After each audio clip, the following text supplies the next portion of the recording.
Micah and Gilmore definitely, made the plays at the most opportune time when it was time for them to make them. But yeah, I don't know. I will give the Cowboys credit. They was pressuring the hell out of Herbert and making it Yeah. uncomfortable. Everybody keep trying to use that hand shit as an excuse. Like, man, he ain't throwing with that motherfucker. He be all right. I think, bro, because sometimes that shit just get to you, bro. It's Monday night, Cowboys. Then you got the storyline killing more than the Cowboys. Like, man, hey, people act like that shit don't be meaning something, but that shit means something. You play the Cowboys on prime time, bro. Everybody ain't meant for it. I think Herbert just kind of he shit the bed, bro. They could have beat Man, us.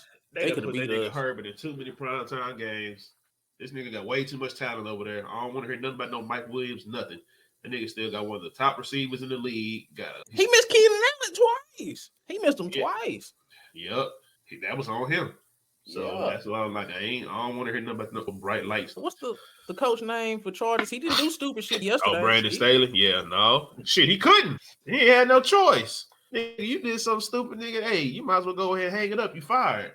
Can we talk about how Troy Aikman be throwing shots the whole game? He was talking shit about McCarthy and Dak the whole game on the slick, bro. Of course he do. I Of wish he would course have just he came does. out and said Mike McCarthy is an idiot and Dak kind of sucked. I wish he just would have came out and said it. He was hinting toward it the whole game. I mean, and niggas been talking about that with him for years. I think that's why they kind of that's why they moved his ass. Like niggas, they said, "Hey man, you get a little too emotional. Let me get you on these Cowboys games." Man, bro. You Because know, you. I understand it though. I think McCarthy, bro. McCarthy and Dak, bro. I was man. I will That, say this: this is the best game that Mike McCarthy has called for Dak this year. When I talk about just how good he looked, because let's just look at the numbers, just off of numbers real quick. So Dak was 21 for 30. I can live with 21 for 30. 272 yards, a touchdown, and he led in rushing with 7 for 40 and had a touchdown. I think that was mostly coverage though, because I think they played off our receivers too far back the whole game. They kept sending the broadcast. They didn't want deep shots. But say, man, if it wasn't for their coverage, I think, man, we would have had another bad game. They are the 32nd ranked defense, and they didn't make no real adjustments. They were playing all CD got anything he wanted. CD got anything he wanted. If Gallup could fucking catch, he missed Gallup once, and then Gallup dropped one. He missed Dropped the Pollard. touchdown. Yeah. So I mean, the Chargers defense do suck. So I'm really not giving Dak and Mike McCarthy too much credit on offense. I ain't gonna lie. Well, Because it came down to could they throw the ball because outside of Dak, they only rushed us for they running back. What was this 30, 44? They only rushed for 56 yards between Tony Pollard, Brandon Cooks, and whoever Rico Dowdle is. oh yeah. Whoever I mean, shit, Dak ran Yeah. for 40 yards. Yeah, we couldn't run that bitch at all. It ain't like they didn't stop y'all run game, but it's just whenever they had everything covered downfield, that nigga Dak said, "Fuck it, I'm gonna take this bitch." I think they did stop our run, but I don't know. They were But playing soft pass coverage. this is the type of game I have been wanting to see out of Dak. Like, okay, what happens if there's an even game? Ain't nobody ain't nobody moving, ain't nobody bending.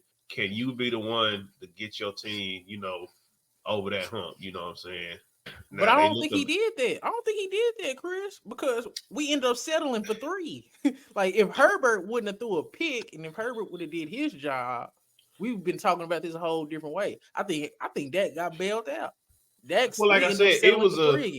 I feel like it was a battle of defenses, like, the whole game, just because it wasn't a high scoring game. And it was like, I felt like that, yeah, some points was going to get put up here and there. But at the end of the day, I mean, Dak did enough not to fuck it up. I can say that. I mean, yeah, you had to settle for 3, but, at that situation, you go ahead and take the 3. Your defense been playing good against these niggas all night.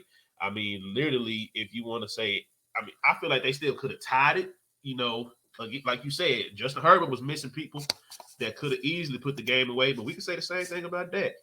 Exactly. So it was 2 quarterbacks that didn't play up to par, and one just failed less than the other one because Dak didn't have no picks and Herbert had that one pick, and it just turned out to be the crucial pick. So Yep. they both play lackluster. If you like, Dak was efficient, but when you can't convert that into touchdowns, because what he throw? He only threw that one touchdown to Cooks. He He really should have threw. had 3 touchdowns from. Yeah. Now, but again, I'm gonna give him credit for that one that old boy dropped because he did. I mean, people try to say, "Oh, well, he was getting tugged. He was getting tugged." Like that's an NFL receiver. To save that excuse for goddamn high school pee wee football, the ball hit him in the hands. Yeah, Gallup should have had that one. You got to catch that. Yeah, Gallup should have had that one, but he missed Gallup once too. He missed Gallup once, and he missed Pollard once, and then Gallup dropped one. Yeah, So now that's now that's that three that touchdowns go there. that gonna miss some niggas. We ain't gonna sit there and act like he won't. I mean, Justin Herbert missed some niggas too. I think it was on one of that Keelan Allen throw that he overthrew. I think he had somebody underneath. But they going for the home run shot. But yeah, I mean, even that pass to Keelan Allen was just bad. I was like, what the That was hell was he terrible. throwing that? What was That he was throwing terrible. it at? Yeah, like Yeah.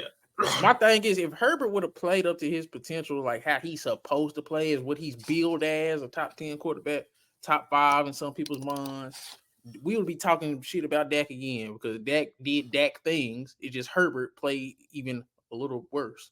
And Dak didn't this is play bad, why, but just see, and this is why, and I call slack for this. I was like, this is why I don't feel like just because it's a nigga turn to get paid, that don't mean he needs to be the highest paid at that position.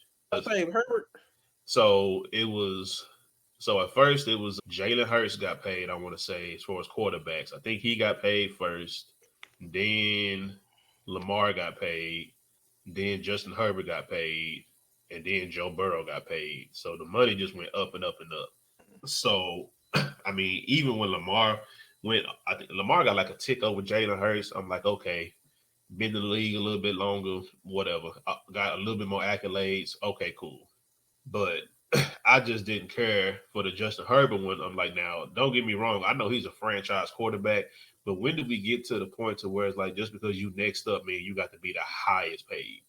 Because I killed Justin Herbert last year, Yeah, and like yesterday should have been one of them games where it's like I proved to us what because. And that's the reason why I went on my rant last week. Niggas asking, is Baltimore getting their money's worth from Lamar? Shit, are the Chargers, are they getting their money's worth from Justin Herbert? Because that nigga ain't been looking the best either. I mean, you after can say what yesterday, you want yeah, to. You can say what you want to, like, oh, he putting up numbers, but nigga, yesterday, that should have been a game to show, like, hey, yes, I'm worth the money. But you don't see nobody asking them type of questions when it comes to that nigga, though. yeah, you spot on. Because So I'm a that's Cowboys fan and I was disappointed in Herbert. As crazy as that sound, I'm like, damn, like they should have put that game away a couple times because, like you said, Dak was missing people and Herbert was missing people. So whichever quarterback missed the least, which ended up being was gonna win the game, and that's what it was. It was just who didn't mess up instead of people. Like neither quarterback took put the team on their back in my opinion. and then that also, just brings up the conversation with me, just in that same regard. Micah Parsons going to get paid this offseason, and he's about to become the highest paid rusher in the fucking NFL, bro. But it's like when I look at it, I'm like, did you see Myles Garrett against Trent Williams? Micah's not doing that. No, no, And no. Myles Garrett is playing like you're not running towards Myles Garrett. You're not game plan. Your game plan is staying away from that nigga. You got niggas game planning. All right, if we're gonna run the ball, we're going straight at Michael. Like, no, man. I don't feel like that's highest paid worthy, but I know how this shit I, go. I know he's gonna get paid. So I feel like Dan Quinn is stunting his growth at this point because he's such a gifted pass rusher. He forgetting like Jabari said it last week. That boy is a linebacker, man. If yeah, Michael Parsons is able to unlock his true potential, it's gonna be as a coverage slash pass rushing linebacker because he's not a Myles Garrett, he's not a Watt, he's not a Bosa. Like he's yeah, just I not gonna be definitely feel big like enough to do that type of thing. yeah, and I definitely agree with that because even just his size, just as a regular coverage line, that nigga big as hell, man. I mean, Yeah. let's just call it what it is. This ain't no one of them little ass goddamn linebackers. And we was even talking about it. We've seen Micah had to cover niggas, around the field. I mean, we done seen him cover a nigga damn near to the end zone and make a play on the ball. So I feel what you're saying. I feel like he needs to be. one of them combo linebackers to where Yeah. yeah he can pass rush when it's time, but shit man, if it's second and long, first and long or whatever, shit, let him be a Yes. coverage backer and just see what Yes. happens. It's I kind feel of like like you Fred got Warner. I want him to be more Fred Warner than one there of the Bosas. because Fred Warner, can even rush if he has to.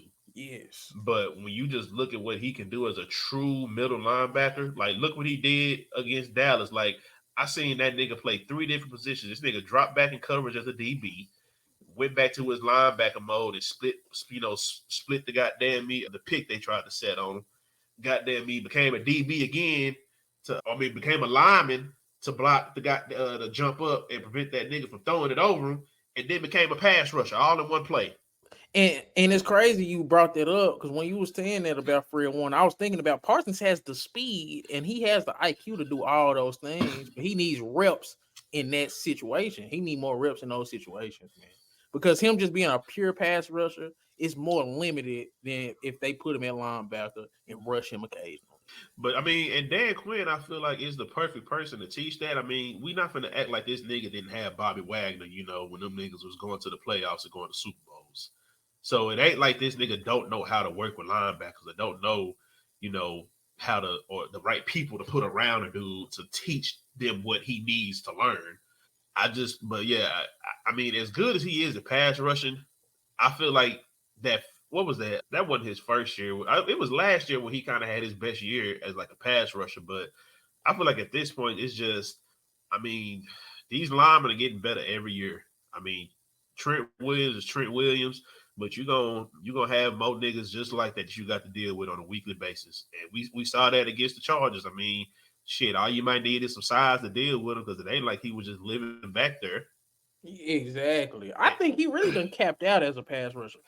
Actually, his last couple years has been pretty much the same. If we go keep it above, Well, like this he is ain't third really. year. His first year, they were still trying to kind of figure out what to do with him. Last year, I feel like that was his breakout season. I mean, that nigga was everywhere. But this year, I kind of felt like it's definitely taking a step back. But I feel like he definitely needs to get used in more ways. And shit, I feel like you ain't got to worry about a damn Leighton Vander Esch, whether he there or he not. If actually teach Micah how to play linebacker, go get somebody else to go rush the goddamn passer, man. There's plenty of niggas coming up in this goddamn draft and go get the goddamn quarterback. Yeah, So because that's just how I feel about it. 13 sacks his rookie year, 13 and a half sacks last year. Bullshit, Shit. same shit. And it's like because like you said, man, he has to be more versatile in other ways, man, as a linebacker. Because I just think he's capped out as a pass rusher. He's still a great pass rusher. Don't get me wrong, but he can do more things on a football field besides pass rush. He's too fast. But even still, I would still take every other great pass rusher here.